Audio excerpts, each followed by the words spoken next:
Today on an all-new Dr. Phil. 4 students were found murdered. The Idaho murders. I see a rage killing somebody that lives within 3 hours. To kill somebody with a knife, it's very personal. You're covered in their blood. You have exclusive pictures of inside the house. It looked like a mess. You spoke to someone who was at the party. They told me that Ethan had words and that it got heated.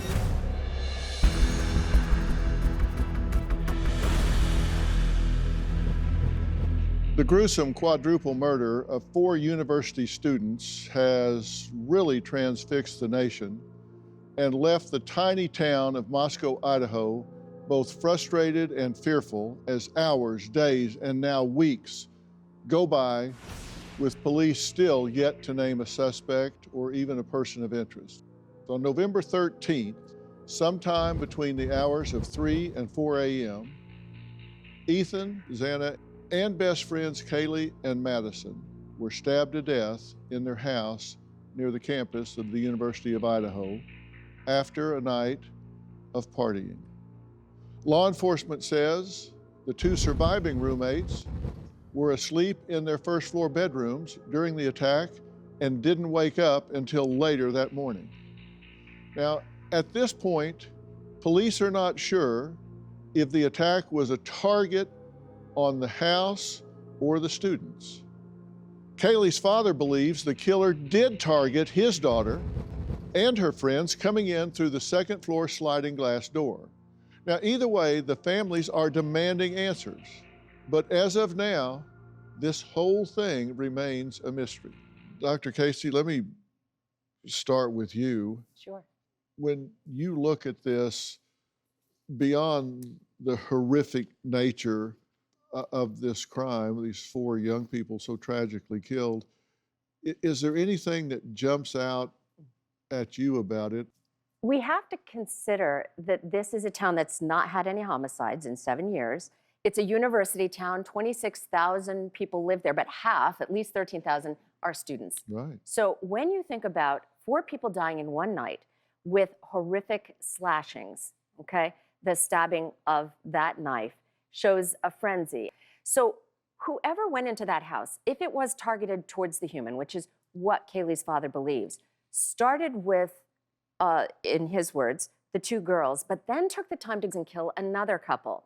We don't know if the perpetrator went downstairs or was even aware that there were 2 unharmed people downstairs. So the idea that you have 6 people, it doesn't surprise me that the roommate slept through it, because I know how college kids are when they party on a Saturday night.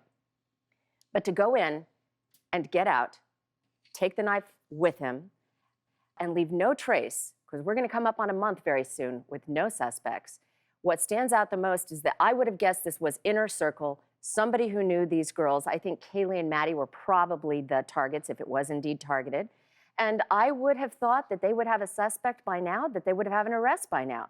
And as time goes on, Dr. Phil, I am more and more convinced that this could be a random stranger, something like the Gainesville Ripper that we saw in Florida 30 years ago. Right. As time passes, the odds of that being true do increase. Of this attack, what you see is somebody that I think we're all in agreement, somebody that probably lives, I put it within 3 hours, because if it happened at 3, the sun came up around 7, most likely an attacker would want to be home and would be satiated. This is also a lot about satiation. So the person was probably satiated, exhausted, and didn't want to be out after the sun came up. This was not a particularly complex house, but it was on 3 levels. And if the entry was on the second level, or was actually the middle level, the ground level, and I think everybody is kind of assuming that that was the entry point. It does make the most sense. Yeah, it makes the most sense to come through that slider, which was ground level, so somebody could walk up and come through there. Okay. Now, DailyMail.com has been covering the case since the beginning. And so joining us now is DailyMail.com Senior Reporter and our good friend, Caitlyn Becker, who has brought us exclusive pictures of inside the house. And Caitlyn, you've been all over this, so let's get some details here and start by looking at the bedrooms where these victims were found. It's very likely that they came in the sliding door.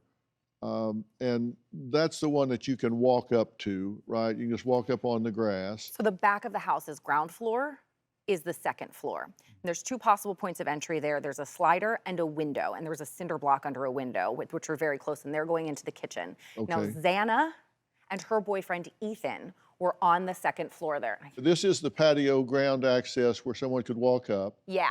And this is a sliding door. And there's then a there window near there, too. And there was a window near there as well. And who was on this floor and in which bedroom? So that was Xana and Ethan, and they were a couple, and I believe they were bedroom D. Maddie and Kaylee were on the third floor. They were in which bedroom? So they were in bedroom E, which was Maddie's bedroom. Okay, they were over Kaylee's here. bedroom was bedroom F, but Kaylee had moved out because she was graduating in December. So she was just back visiting for the weekend, had brought her dog with her, and her best friend from growing up was her roommate, Maddie. So they were sleeping in the same bed in room E, Maddie's room. Then the third couple was in the basement on the first floor. Mm-hmm. The roommates. Yeah, the two roommates. And so there were two empty bedrooms in the house. Okay. The whole point is these guys say they didn't hear anything at all. And if they had been out partying and were zonked out and all, did it seem like that's possible that they could not hear anything? It's certainly possible that they couldn't have heard anything. And we've also heard from other people who were living in the house in years prior who had rented it before these girls did, saying that he was on the lowest floor, and unless someone was playing a television extremely loud on the second floor, extremely loud on the third floor, they really wouldn't have heard anything. As you can see, the house is laid out kind of funky, so I don't know what the acoustics are like. You also have to figure this is a house with a bunch of roommates in college, so a little noise is probably kind of normal. So maybe you hear walking around, it doesn't wake them up because they're kind of used to it. This knife that was used is kind of a cliche among young people. This is a Rambo knife. Right. And so this is something that you see in video games. It's something you see in movies because it's a very macho looking knife. It's also in shadow boxes and sold. It's one of the cheaper end knives, so you don't have to be, a lot of these knives are $200 or more for a really top quality knife. This is a cheaper knife. Yeah. So somebody that doesn't have a big bank account would probably order this. Would also lead me to believe it's a younger individual. Somebody just doesn't have a lot of money. A real professional would not use that knife. So we're issued a K-bar knife. Or I don't know about currently, but when I was in, we were issued that knife. And when everybody got out of training, everybody in my platoon immediately went and bought other kinds of knives because it's a thick knife. It doesn't hold an edge well, and the tip is prone to breaking off. And there's also a guard in a frenzied attack. That's very likely to injure the one doing the stabbing Sure. if it's in a frenzied knife, which is likely to leave DNA from that individual. Correct. And again, when you're using that on 4 individuals, let's not look at them as people. Let's look at them as the objects that were being bluntly hit with this knife. You're talking about bone, cartilage, things that will dull a knife very quickly. So you would probably see a progression of smaller and smaller wounds, or not as deep, or the penetration just wouldn't be as good, and it would become a more physical attack from the very first start. Well, the one thing Jonathan and I had spoken about relative to this type of knife, guess what it comes with? It comes with a sheath. And everybody's saying, we don't know, the knife isn't there. I think my question is, did he drop the sheath at the scene? Was that left behind? Do they have that clue to go on?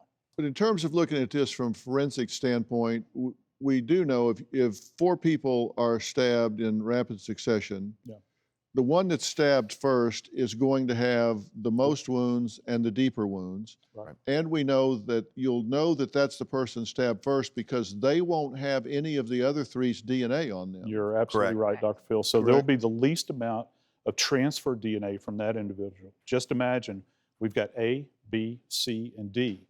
So for the first victim, once they are stabbed, and as Jonathan pointed out, it would be you would have significance there because the individual would still be full of vim and vigor at that point.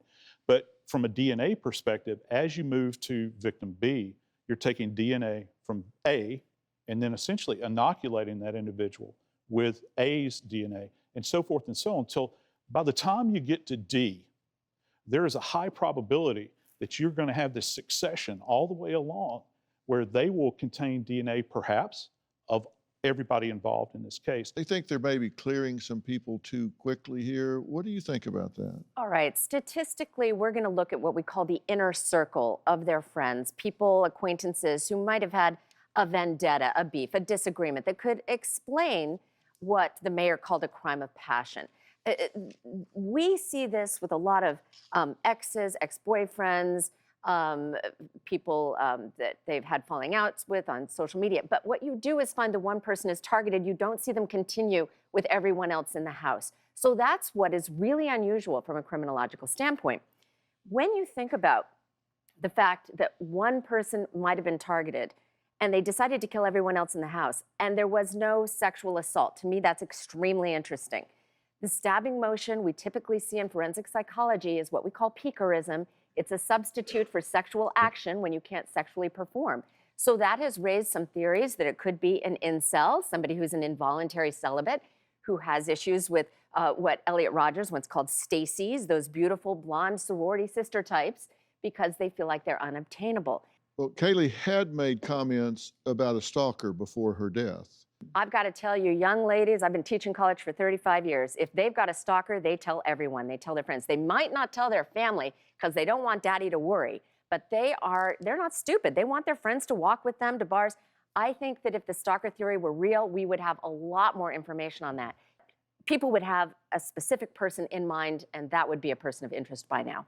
Yeah, if this was someone that was attracted to one or both of Kaylee and Maddie, I mean, why go to the other couple? The person that did this was somebody who is satiated by the killing.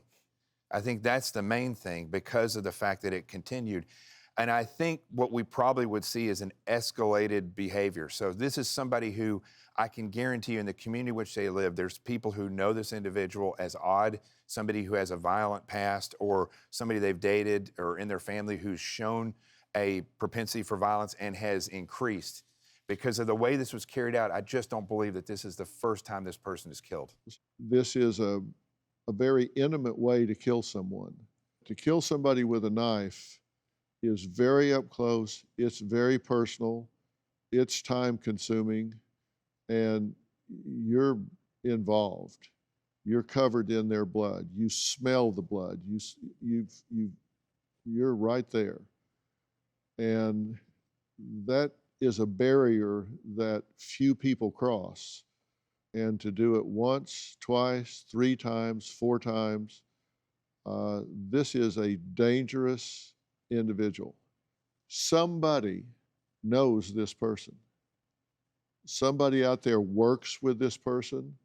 Somebody out there is a parent or a brother or a sister to this person. Somebody knows who this is. And everybody has a baseline. And when people do something dramatic in their life, they tend to depart from that baseline. And you need to think about this. If you're listening to this right now, if there's someone you know that's been in or around Moscow, Idaho, and you think, no, but extend your thinking. You truly, truly need to think about that. Do you have a story or a question for me? Click the link in the description and tell me what in the world is going on.